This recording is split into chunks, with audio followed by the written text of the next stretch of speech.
Shout, shout, up with your song. Cry with the wind, for the dawn is breaking. March, march, swing you along.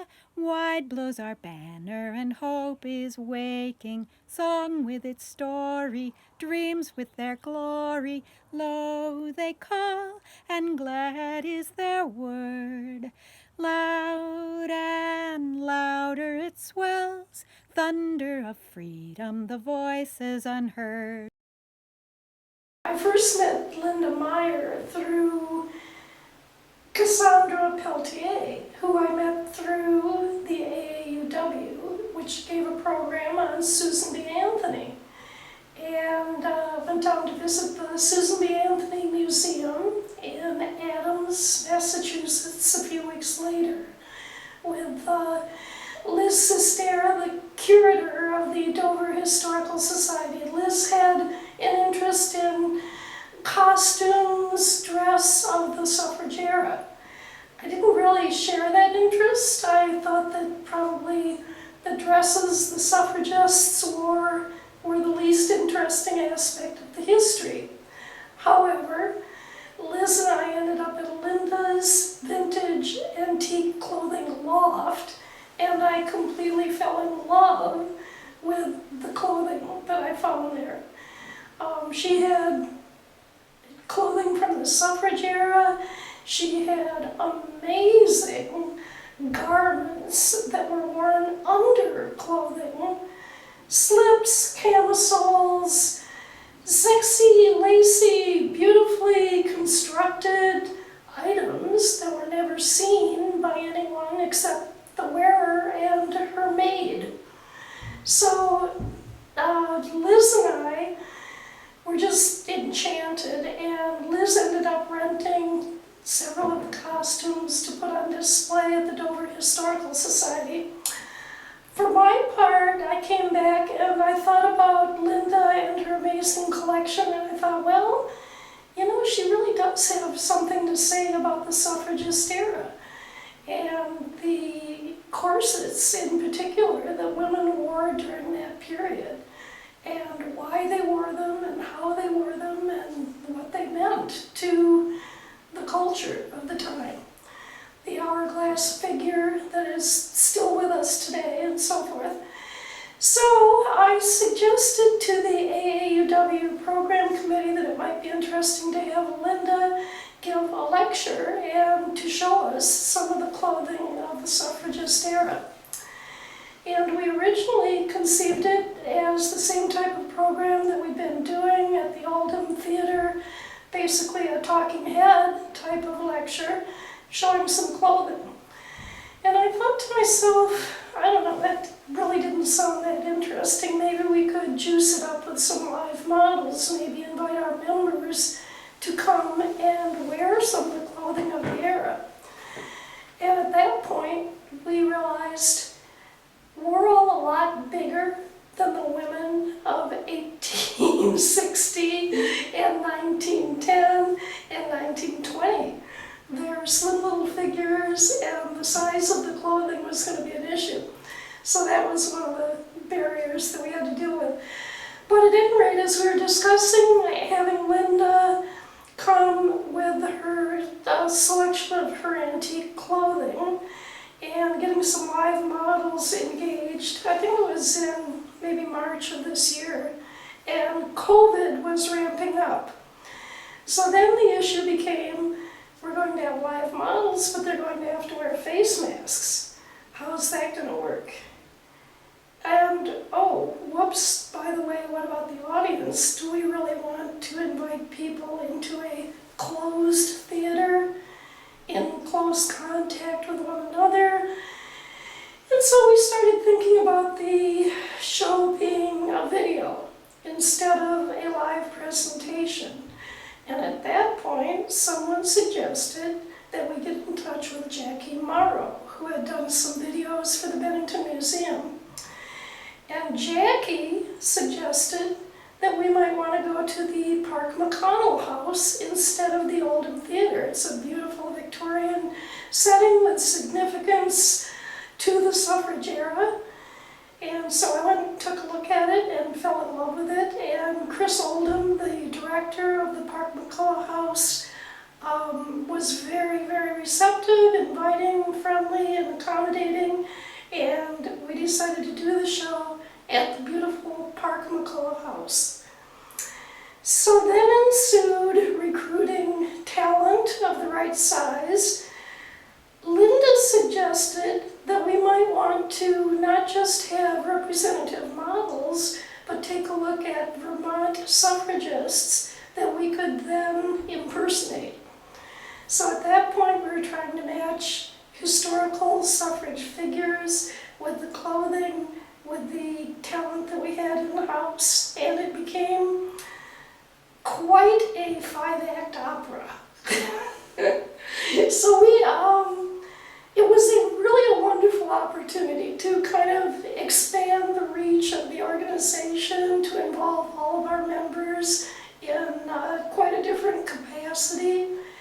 And I think that it just grew and grew and grew, from a lecture presentation to a video to a premiere on the lawn of the Park-McCullough House, with the culminating event being attended by about 100 community members, men and women who came from Massachusetts and, areas outside of our typical coverage area, and enjoyed an evening of singing, drinking, and being socially distanced and wearing face masks. We had to learn how to do contact tracking.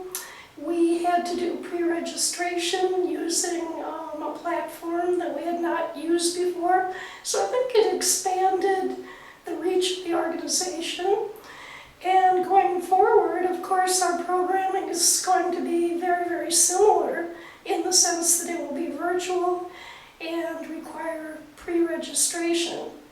And overall, I think that it demanded a lot of creativity out of everyone involved. I think it was fun, it was challenging, and I don't know that we're ready to do it again next week, but we certainly learned a lot, had a lot of fun, and we're happy to have the result available to the community, both at the premiere on the lawn and perpetually on Vimeo and YouTube. I'm Cassandra Peltier. I'm the Executive Director of the Susan B. Anthony Birthplace Museum in Adams, Massachusetts. Susan B. Anthony was born in the house in 1820. The house was built in 1818 by her father, Daniel.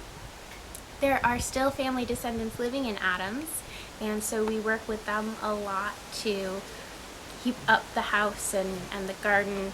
And right now, obviously, we're closed to the public, but when we reopen, you'll be able to see our Marching with Mother exhibit, which talks about how children featured into the suffrage movement, how women were working for better living conditions and better labor laws regarding children, as well as how children participated in suffrage demonstrations with their mothers, and how they featured in some of the graphics that were used to promote both the suffrage and anti-suffrage groups of the time. The museum permanent exhibits go through Susan B. Anthony's life, starting with the background of her family, the Anthonys, their religious background, the Quaker community in Adams, as well as the early mill industry, which of course became the lifeblood of Adams and North Adams, and Susan's father was actually instrumental in starting that. And then we go through the end of Susan's career, talking about the different reforms she was involved with. So we talk about temperance, abolition, we talk about her newspaper, The Revolution, which of course is quite well known for discussing the topic of rustalism, and of course we talk about suffrage, including Susan B. Anthony voting illegally in 1872, all the way through 1920 when the 19th Amendment was passed bearing her name. I am a fashion history nerd. I plan to do Civil War reenactment, and my first goal is to have a dress so that I can accurately portray Louisa May Alcott. Any historical outfit, you need to start with the proper understructure to give the right silhouette. So this is my first time trying to make a corset, and it's a longer process than I had hoped.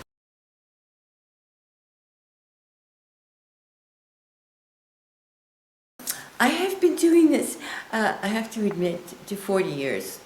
And I was originally a dancer, and a lot of dancers get involved in costuming. First of all, a lot of dancers have to make their own costumes, but also the movement of how different fabrics move in different ways, and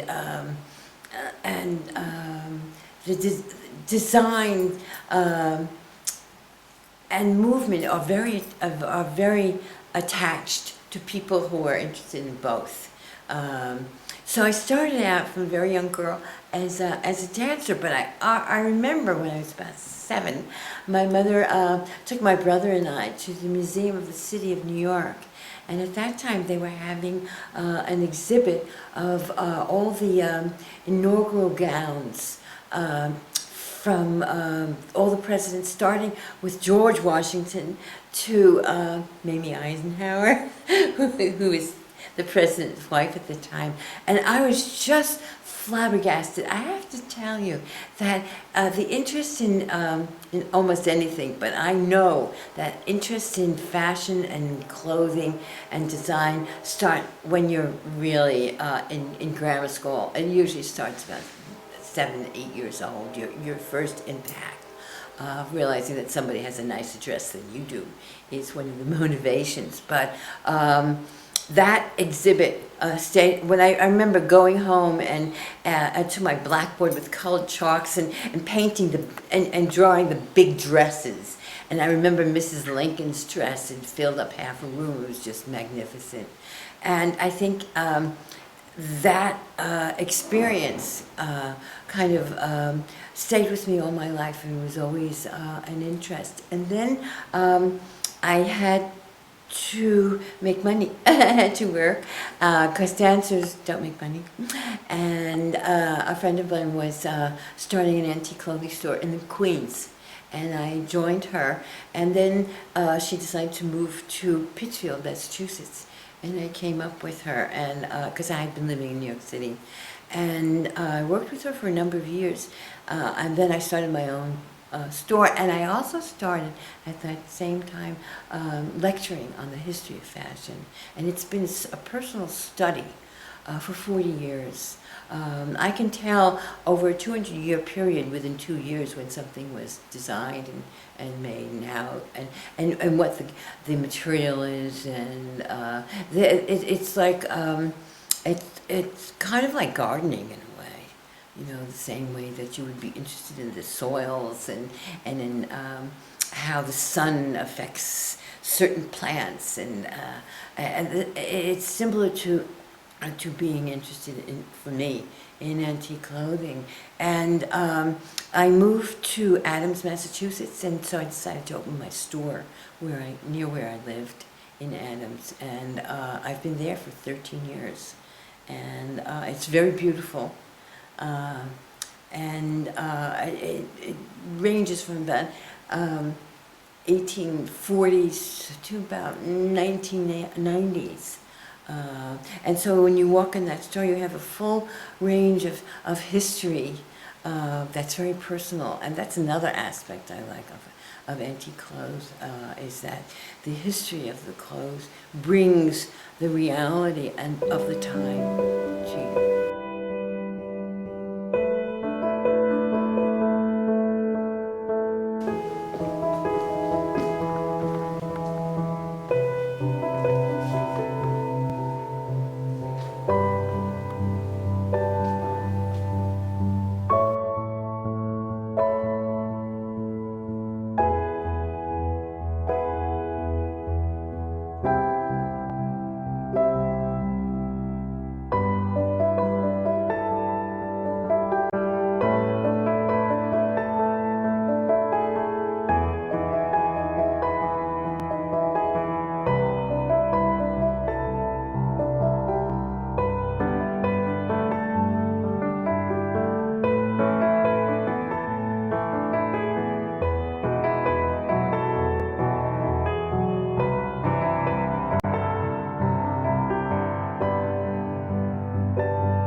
I have it backwards? Oh. Well, there you go. Oops. Oh, Yeah, that that makes looks sense. Uh-huh. I'll bring you a pair of gloves, Lisa. I like the piece around your neck. Yeah. This is a fabulous walking suit for a woman of means. And you're looking at her buttons, her decorative buttons, and they're mother of pearl and they're hand painted. You do look like this. No, Well, I mean, she had dark hair and she was in her 20s. No, but she had that breadth of person. Well, I'm a large woman. How's that? So is she. And I was thinking, instead of flat riding boots, I have brown riding boots that have about a 2-3 inch heel on them, which would make me even more large. Terrific, terrific. And you will be, you're perfect. You'll be Asha Sprague. And she also died very young. And she was from Plymouth Notch, Vermont, it's a tiny town. And she was also, like all the other women, for women's rights and an abolitionist, as well as a poet. And she was, to me, she represents the counterculture Vermont of the 19th century, because it really was. And she was also a poet. But her being a medium was not something of fright, but was something in her mind, to spread love and assurance. And that's why her poems were published all over the country. And when she did die in I think in 1862, she was very young, she was 34, her sister wrote a novel about her. Oh. And 7 Years Grace. I will let you through. Guess we're following? Yep, we're following.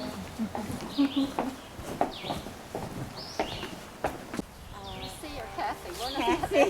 Cassie will be in the back, which is gonna kind of end this. And I just want to get the banner. My friend who made this, he's gonna bring a bar that we can carry it. The yellow goes on top. Thank you. Okey-dokey. Good. Yes. There you Okay. go. And we're going to be in the forefront because we're from the front. And women who have just gotten the right to vote after all these women have worked so hard. And so, Mary, if you could stand in the middle, starting again. And this won't require talking. We're just moving into place, really. And the first person that I will introduce would be Asha Sprague. So if you could come now and stand. Come towards me. Sure. In the middle. If you could, well, we're starting back here. So you're here, Mary's in the middle. Yeah. And Cassandra, you're over here. Okay. I have to just write a couple of notes to fix your hook. And I was going to get short gloves. Then and put it on this pedestal, or do you want it out here? You could put it in that room. Oh, it's bluish purple. Yeah. Yeah, it's a little velvet, yeah. Yes. Toast to feminism. Yes. Literally through the centuries. It took a Yes. long time to get that vote. And here we are now. Still, I felt I had too, to. fighting. Yes. Cheers.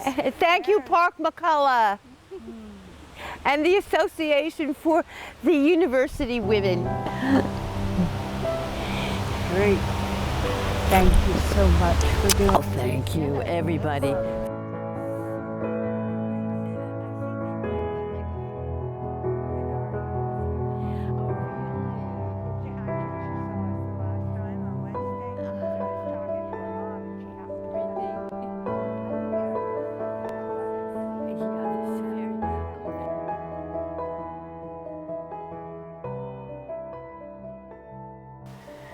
was actually Chris Oldham who offered us a premiere on the lawn, which turned into a really spectacular event with a 20-foot wide outdoor screen.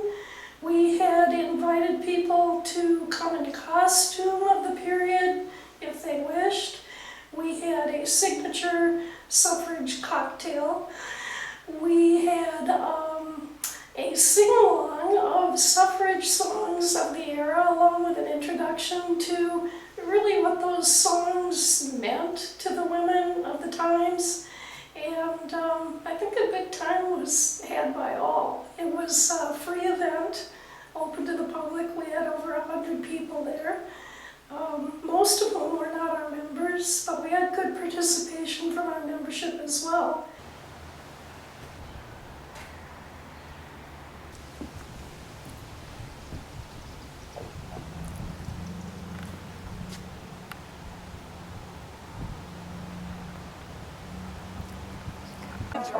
Oh, that's a big face. They're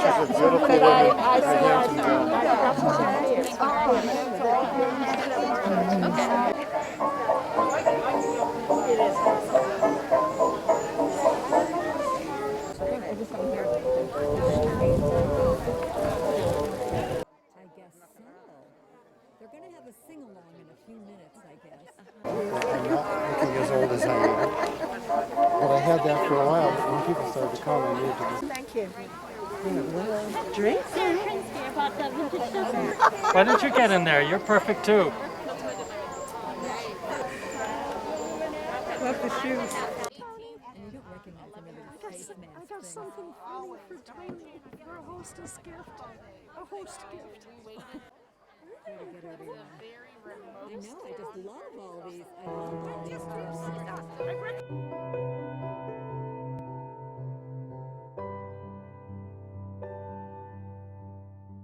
Carried a sense of triumph. We've also carried some pain for the people who were sidelined in the course of the march towards the 19th Amendment. Some pain for those people who were imprisoned and force-fed. But mostly we've drawn courage. They have encouraged us. And I would like to propose for tonight the mood that we might share collectively above all: gratitude. Gratitude for the persistence of vision, for the women and the men and the babies who brought the 19th Amendment across the line, and those who have the persistence of vision to keep the march forward for suffrage for everybody, voting for everybody. I want to take 5 seconds, whatever it is that you think about that is the way that you show gratitude for the people upon whose shoulders we are standing tonight. Hold that thought.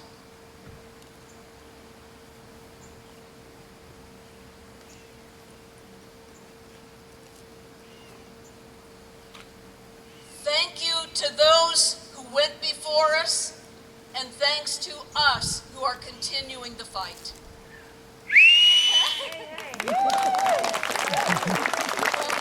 It's now I want to thank you for coming on behalf of AAUW, but also a special thanks to the Park-McCullough House, where we first approached them with the idea of this project. They not only said yes, they raised us at every single point along the line. And I would like to invite, bring your big voice, Chris.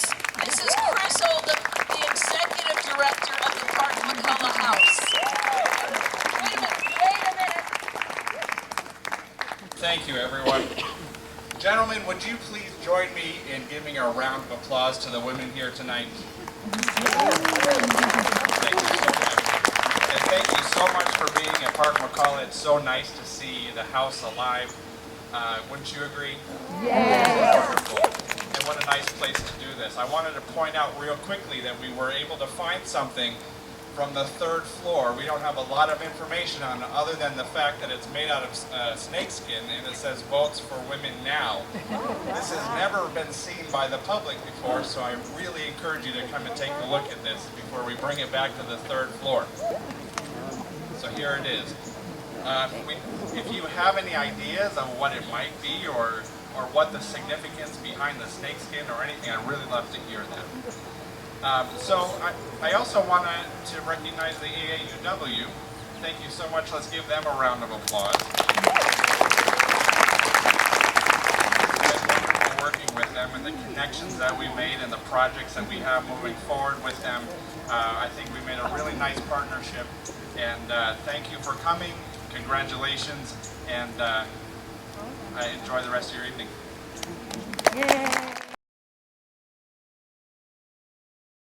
First of all, you may wonder why I'm dressed like this in an ERA Yes shirt.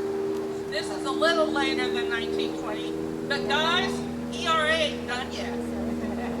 So I'm a second wave feminist ready to fight again, and I think we all need to take that challenge to get that going. I have some special things to do that I would like to spend just a minute. You don't even know what the thank yous are for yet, everybody, but we do. So there are 4 special women here who have been instrumental in our being able to put together this program. And I want to take just a minute to honor them and give them a little gift in remembrance of their help. First of all, Linda Meyer, would you come forward? Linda, as you'll see, is the person who was responsible for telling us information about the corsets to combinations.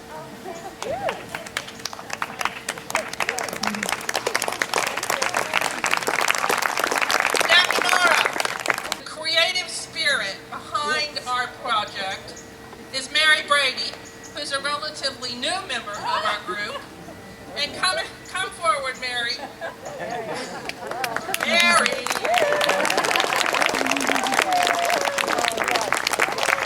This was her idea, and a whole lot of people helped get it done. But Mary, thank you for the idea.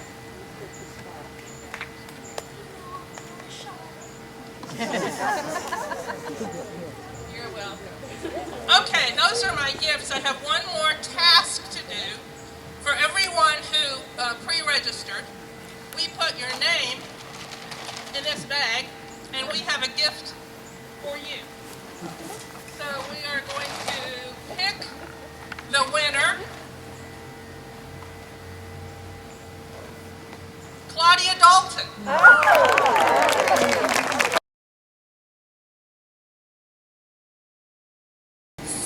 Was a big part of the suffrage movement, as it seems to have been a big part of so many social movements. And there were many reasons for that. It was, it was to be rowdy. It was to make noise. It was to forge a bond. It was to amplify the voice. It was to make your message clear. It was all our grandmothers and great-grandmothers who were part of this movement would have been singing at the top of their lungs as they walked along in their sensible shoes, or they marched in rallies, or they demonstrated, just plain making noise. So in order to be effective, these songs had to be very easy to learn. That was one of the first rules, that they had to have. They would have new words put to familiar tunes that happened to almost always be Scottish or Irish. So it's interesting, it just makes you realize that there was a lot of parlor piano playing of tunes or ballrooms, dance halls, that these tunes were spread, but they were familiar enough that they were the ones used and tapped for this important job of carrying the message. So one example, we'll do this with, I need one more arm, but there's a piece that was found in the Berkshire Eagle from March of 1915, and it was talking about a meeting, a suffrage meeting in North Adams, Mass. And the reporter said that they sang the following verse to the tune of "It's a Long Way to Tipperary." So I don't have this in your lyrics, but it's just sort of demonstrating what how that worked. It's a short way to women's suffrage. It's a straight way to go. It's a short way to women's suffrage. Believe me, for I know. Goodbye, voteless woman. Farewell, aunties dear. 'Twas a long way to women's suffrage, but it is almost here. So that was a simple, good recipe. So, but the thing is that the important part was that they had to convey the message. The biggest challenge was to get the men on board, and because only men could vote, so they had to speak a message that would be persuasive to men. They had to, in other words, be immensely reassuring.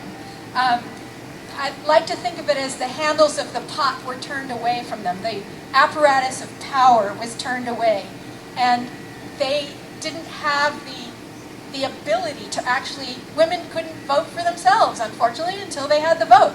So this was a big challenge, which has been the challenge of every disenfranchised group, and still is. How to make other people who are not you, and who have the power, vote for you to have power. So they had to spin that pot, spin that message, and this reassurance was a key to that. They wanted their message to be simple, safe, unthreatening, and so they used words like mother and sister and baby and home and morality to kind of convey the message that women were not going to shake things up, even though they were, or would have been happy to, that women were going to help carry the bedrock values of civilization forward. So they were rowdy and passionate, but they had to convey themselves as being very stable, very sane, very, reliable. So another one is the first one we'll sing, which is called Another Star. So this one is to the tune of Did You Ever See a Lassie? I think you'll remember it as soon as we get going on it. I just want to say that we're talking about stars in this song, and those are the stars that appeared when each state voted to ratify the women's suffrage. So it was an accumulative thing that finally concluded last week, when we had enough states finally to ratify, so that today was the day we actually were able to confirm women's vote. So this is talking about when, let's see, I think I have just want to make sure we have we have a woman suffrage in different states happened at different times. In Massachusetts, there were 7 before us, and in Vermont, there were many before us. So we will sing There Were Many a Light Before Us. So I'm going to start now and try to get the pitch with my third hand.